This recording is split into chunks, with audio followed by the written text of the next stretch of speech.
Okay, isang magandang araw guys. Yan gumawa po ako ng upuan. Detachable po, ilalagay po sa kurong-kurong. Yung may backrest po yan. Saka may purpose po siya. Dito po sa ilalim, lalagyan ko po siya ng takip para pwedeng panlagyan ng tools ganun o mga baon kung may pupuntahan kang malayo.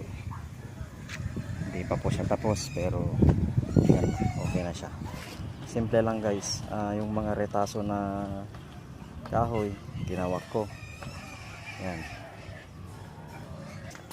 Okay, pero bali ito po yung accomplishment ko ngayong araw, linggo. Hindi po kami pumasok sa furniture shop kaya dito naman ako sa bahay gumawa.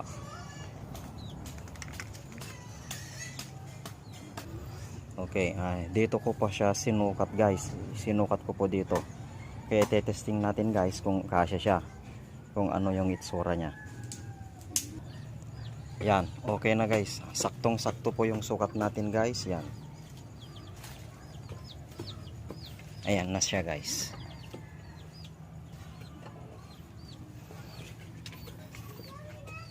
Okay mga karpentero, maraming salamat po sa panonood.